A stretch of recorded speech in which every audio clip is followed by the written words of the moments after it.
આપણું મન છે ને એ ખરેખર એક જબરદસ્ત માયાજાળ છે. ક્યારેક તો એ આપણને બચાવવા માટે એવી રમતો રમે છે કે જેની આપણને સહેજ પણ ખબર નથી હોતી.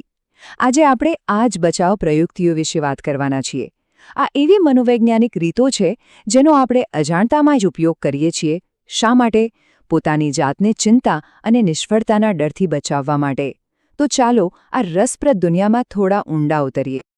ચાલો એક સીધા સવાલથી શરૂઆત કરીએ. જરા યાદ કરો તો છેલ્લી વાર કોઈ બહાનું ક્યારે બનાવ્યું હતું? બની શકે કે ઓફિસ પહોંચવામાં મોડું થયું હોય ત્યારે, અથવા કોઈ કામ સમયસર પૂરું ન થયું હોય ત્યારે. સાચું કહું તો આપણે બધા જ આવું ક્યારેક ને ક્યારેક તો કરીએ જ છીએ. આજે આપણે એ જ સમજવાના છીએ કે આપણું મન આવું શા માટે કરે છે.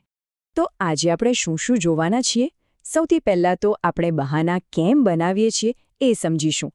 પછી યૌક્તિકીકરણ અને પ્રક્ષેપણ જેવી બે મુખ્ય પ્રયુક્તિઓ પર ઊંડાણથી વાત કરીશું. ત્યાર પછી બીજી કેટલીક પ્રયુક્તિઓ પર એક ઝડપી નજર નાખીશું. અને છેલ્લે પરીક્ષા માટે સૌથી અગત્યની બાબતો કઈ છે એ પણ જોઈશું. તો ચાલો આપણા પહેલા મુદ્દા પર આવીએ. આપણે બહાના બનાવીએ જ કેમ છીએ? જુઓ, આ કોઈ સાદા ખોટા બહાના નથી હોતા, પણ એનાથી કંઈક વધુ છે. આ તો આપણા મગજના જટિલ હથિયારો છે. એક એવી ઢાલ છે જે આપણને ભાવનાત્મક રીતે સલામત રાખવાનું કામ કરે છે. તો આ બચાવ પ્રયુક્તિ એટલે શું? સૌ સરળ શબ્દોમાં કહીએ તો આ એક અચેતન મનોવૈજ્ઞાનિક પ્રક્રિયા છે. મતલબ આ બધું આપણા મનમાં આપોઆપ થાય છે, આપણને ખબર પણ નથી પડતી. જ્યારે આપણું અહમ એટલે કે આપણો ઈગો અથવા આપણો સ્વાભિમાન ઘવાય ને, અથવા જ્યારે આપણે નિષ્ફળ જઈએ ત્યારે આપણું મગજ આપણને દુઃખ અને ચિંતાથી બચાવવા માટે ઓટોમેટિકલી આ રીતો અપનાવી લે છે. અને હા, આ આખો આઈડિયા આવ્યો ક્યાંથી? તો આનો શ્રેય જાય છે મનોવિજ્ઞાનના પિતામહ ગણાતા સિગમન્ડ ફ્રોઇડને. તેમણે જ સૌથી પહેલાં સમજાવ્યું કે આ બધી પ્રયુક્તિઓ આપણા અચેતન મનમાંથી, એટલે કે આપણા મનના એવા ખૂણામાંથી આવે છે જેના પર આપણો કોઈ નિયંત્રણ નથી. અને એનો મુખ્ય હેતુ શું? આપણા અહમ એટલે કે આપણા ઈગોનું રક્ષણ કરવું. તો સવાલ એ થાય કે આ પ્રયુક્તિઓ આપણા માટે કરે છે શું? વેલ, એ આપણી નિષ્ફળતાઓને ઢાંકી દે છે, આપણી ચિંતાને તણાવને ઘટાડે છે. આને સમજવા માટે પ્રેશર કુકરનું ઉદાહરણ બેસ્ટ છે. જેમ કુકર યોગ્ય સમયે વરાળ બહાર કાઢીને ફાટતું અટકે છે, બસ એ જ રીતે આપણું મન પણ આ પ્રયુક્તિઓનો ઉપયોગ કરીને માનસિક તણાવનો મોટો વિસ્ફોટ થતો અટકાવે છે. ચલો હવે સૌથી સામાન્ય અને સૌથી વધુ વપરાતી બચાવ પ્રયુક્તિ જોઈએ, યૌક્તિકીકરણ. આ બહાના બનાવવાની એક કળા છે. આમાં આપણે આપણી નિષ્ફળતા માટે સાચા કારણો નથી આપતા, પણ એવા કારણો આપીએ છીએ જે સાંભળવામાં બિલકુલ સાચા અને તાર્કિક લાગે. આના મુખ્યત્વે બે પ્રકાર છે. પહેલું તો પેલું ફેમસ દ્રાક્ષ ખાટી છે. આમાં શું થાય? જે વસ્તુ આપણને નથી મળતી આપણે એને જ ખરાબ કહેવા લાગીએ છીએ. અને બીજું છે લીંબુ મીઠું છે. આમાં ઉલટું છે.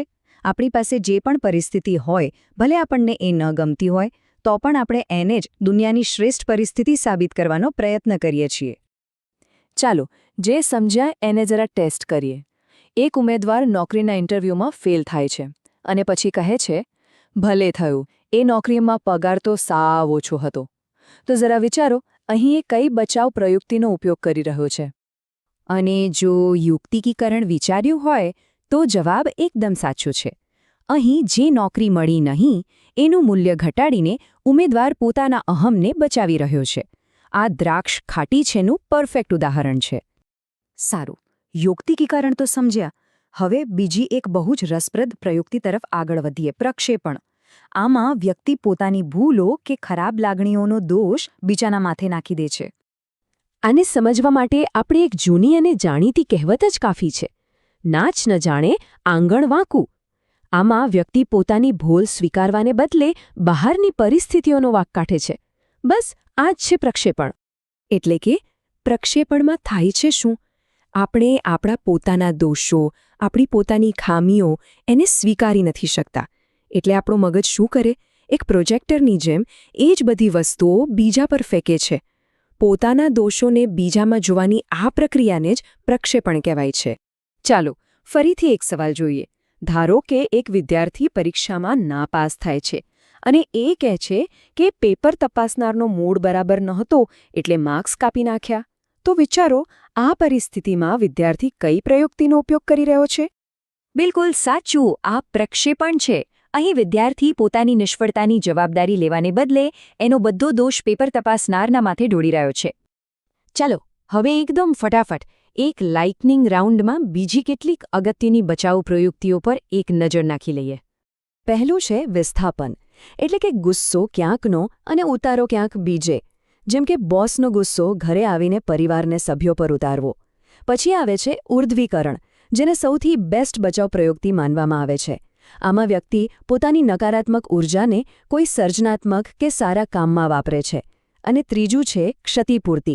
આમાં વ્યક્તિ પોતાની એક નબળાઈને છુપાવવા માટે બીજા કોઈ ક્ષેત્રમાં એટલી મહેનત કરે છે કે ત્યાં એ સ્ટાર બની જાય. ઓકે, તો હવે આ બધું યાદ કેવી રીતે રાખવું? ખાસ કરીને જે મિત્રો પરીક્ષાની તૈયારી કરે છે એમના માટે આ સ્લાઇડ બહુ જ કામની છે. ચાલો એક ઝડપી રિવિઝન કરી લઈએ. બસ આટલું યાદ રાખી લો. જો વાક્યમાં બહાના બનાવવાની વાત હોય તો એ છે યુક્તિકરણ. જો બીજા પર દોષ નાખવાની વાત હોય તો એ છે પ્રક્ષેપણ. જો ગુસ્સો કોઈ નબળા પર ઉતારવાની વાત હોય તો એ છે વિસ્થાપન.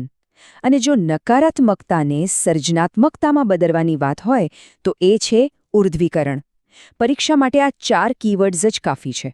તો બધું સમજ્યા પછી છેલ્લે એક સવાલ મનમાં મૂકીને જઈએ. હવે જ્યારે આપણે આ બધી પ્રયુક્તિઓ વિશે જાણીએ છીએ ત્યારે જરા વિચારો તો આપણી આસપાસ અને આપણી પોતાની અંદર પણ મનની આ રમતોને ક્યાં ક્યાં જોઈ શકાય છે? જો આ ચર્ચામાં મજા આવી હોય અને આવા જ જટિલ વિષયોને સરળ ભાષામાં સમજવા ગમતા હોય તો ગુજરાતી સાહિત્ય ચેનલને સબસ્ક્રાઇબ કરવાનું ચૂકશો નહીં. ફરી મળીશું એક નવા વિષય સાથે.